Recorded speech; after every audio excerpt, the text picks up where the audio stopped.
Oh, well, hello there, and welcome to Frank Talks. I am Frank Hazemuller, and I thought I would do a little irregular side series of videos to go along with my Frank Reads series. Except in Frank Talks, instead of reading stories, I will talk about them. And today I wanted to talk about Don Quixote by Miguel de Cervantes. It was originally published in two parts, part 1 in 1605 and part 2 in 1615. And it is a very hilarious comedy. It's a parody of medieval romances, and it's about this old man who names himself Don Quixote after he becomes so immersed in romantic chivalrous literature that he believes himself to be a knight. He kind of goes crazy, and he employs a neighbor named Sancho Panza, who is not very bright or very well educated, and he employs him as a squire. And together, this lanky old man and his squat, fat squire take to the road, and Don Quixote becomes a knight-errant, and he tries to live up to the ideals of chivalry that he has grown to love so much from his books. Naturally, his friends and family become worried about him because he is kind of unhinged, and the story does show that he is crazy, and he's also kind of dangerous too. He imagines, in one of the most famous episodes from the book, he imagines that windmills are giants and he attacks them, or he will imagine that a chain gang, convicted criminals, are actually innocent, and so he frees them and fights the police. And he gets into all kinds of adventures and misadventures and troubles. And it is very funny, especially if you've read some of the medieval romantic literature that he loves so much. But what really makes it so good, and what makes it such a cornerstone of Western literature, is the fact that there is more than just humor. And in fact, there is quite a bit of pathos, and it's not just a comedic tale, it's a tragical tale too. It's a tragicomic story, especially in part 2. It's actually very interesting because the two parts were published 10 years apart. So there is something that happened in Cervantes' life within those 10 years that really seemed to change. And the second part is much sadder than the first. And it's interesting too because it's considered the first modern novel because the characters are so rich and they're so psychologically rich. And it's interesting because one of the reasons why Cervantes wrote a part 2 was because after he had written part 1, which was so popular, somebody, I forget who, wrote an unauthorized sequel. And Cervantes couldn't really do anything about it because copyright laws, as we know them, simply didn't exist in the early 17th century. So he wrote an official sequel to kind of counter the unofficial one. And interestingly enough, in a bit of postmodern meta humor, the unofficial sequel actually exists in the world of the official sequel, and the characters talk about it. But really, the thing that I loved most about Don Quixote, beyond the humor, which is still very funny even over 400 years later, is actually the ending. And the ending is one of my favorite endings that I have ever read. And interestingly enough, I've seen numerous film adaptations of Don Quixote, but for some reason, nobody's ever really gotten the ending right.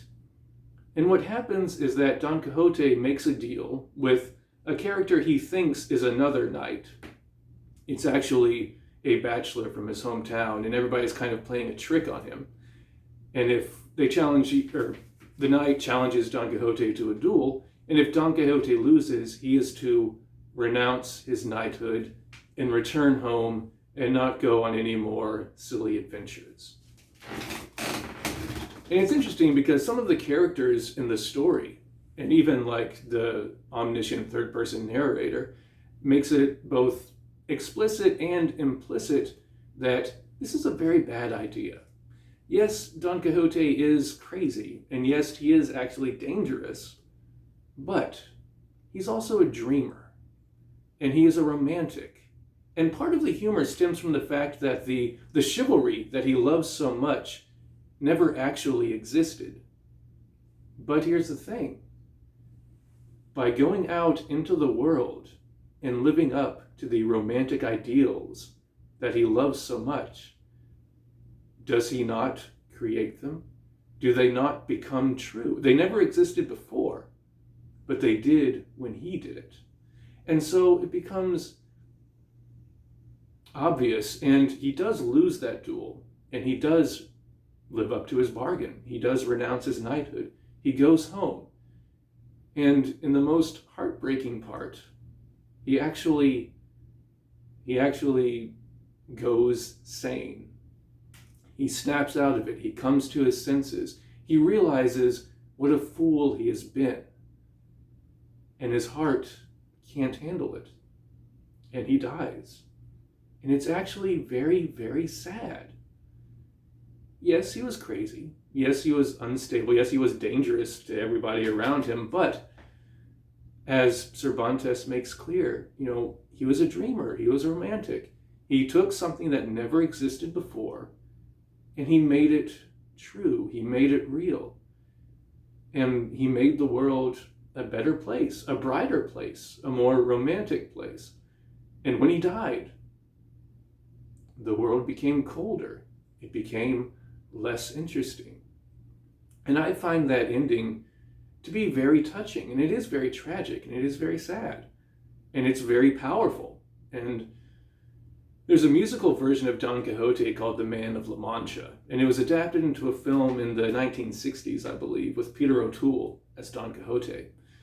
And the ending, for the film at least, is one of the worst endings I have ever seen from any film ever. It literally makes me angry, probably more than it should, because they try to tack on a happy ending.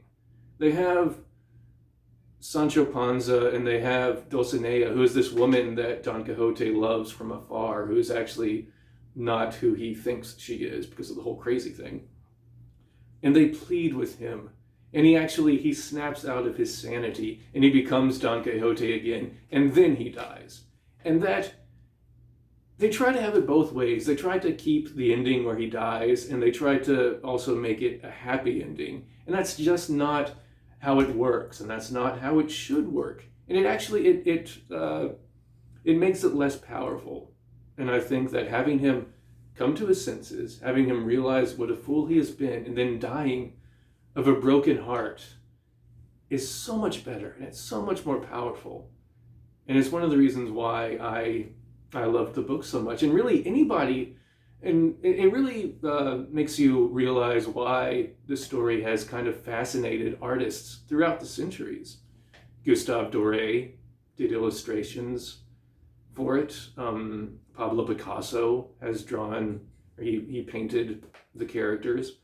Orson Welles spent decades trying to make a film adaptation, and he would make it in fits and starts because he would always run out of money. And he never finished it. And to the day he died, he was still trying to finish it. Terry Gilliam spent over 20 years, almost 30 years, trying to make his film adaptation. And he actually started in the early 2000s. And he got a week or two into production when he had to shut down because too many things had gone wrong and he ran out of money. And it is documented in the excellent documentary Lost in La Mancha. And then finally, almost 20 years after his first attempt, he was finally able to complete the film. And it's easy to see why, because Quixote is the ultimate dreamer, and he is an ultimate romantic, and he does what every artist tries to do, which is to go out and use their imagination to make the world a better place. It's just that in Quixote's case, he wasn't a painter or a writer or anything. He lived the romance that he wanted to bring into the world. And that's why he was more than just a lunatic running around. And it's a shame, and it is sad, and it adds to the tragedy that his family didn't realize that.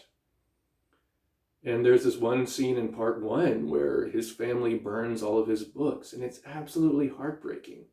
And then part two is even more heartbreaking.